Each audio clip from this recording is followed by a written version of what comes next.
I don't know if any of you here were like me last night to stay up past midnight. That's news for me. I hardly ever do that, but I watched Game 7 of the World Series, and then had to watch the end and one of the greatest spectacle in all the sports, the celebration of a world championship.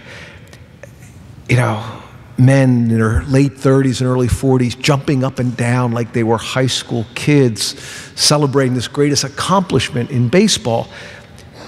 But it attests to this basic reality in all of us that we love to win and we love to celebrate success and victories.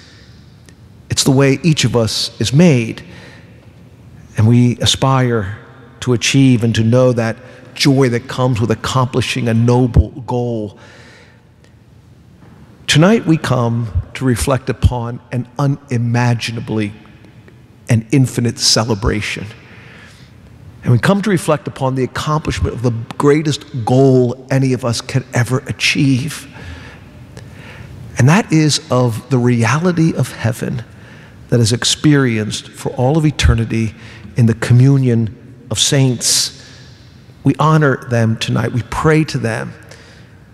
And yet we come here desiring to find out how we can get there, how we can achieve this greatest accomplishment and participate in this greatest celebration.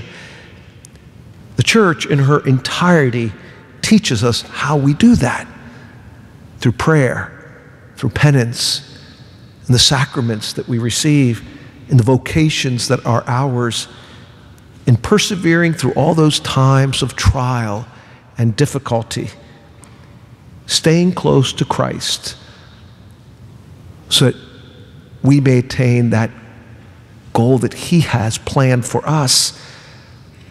Our gospel today gives us that blueprint. This most well-known passage of the Beatitudes.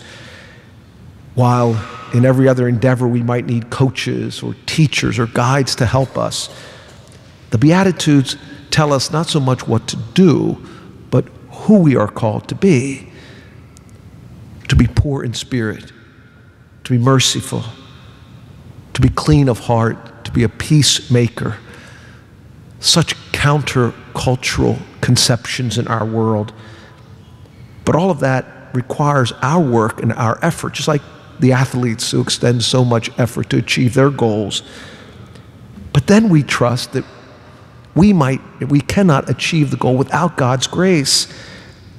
And He promises to give us all the grace that we need. Again, think about it. You know, we spend so much time and energy to achieve things in this world. They're all good. But all of them will evaporate at the moment of death. And you and I will stand before God. He's not going to ask us how much money we made, how successful we were in our careers or our chosen activities and professions. He's going to ask us how well we tried to live out this blueprint of the Beatitudes that was given to us, how rigorously we try to train and to appropriate those attitudes in our lives. Because then if we persevere in that, again, we will experience what we celebrate tonight and what is given to us in our first two readings, the book of Revelation. It talks about that great multitude which no one could count, from every nation, race, people, and tongue, in this ecstatic and unending joy of being in the presence of God.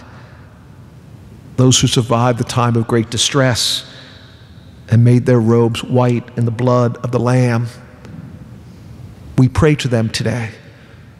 Some of them we know, they might have been our parents or our grandparents, some canonized by the church, others not officially canonized, but all who share in this unending celebration.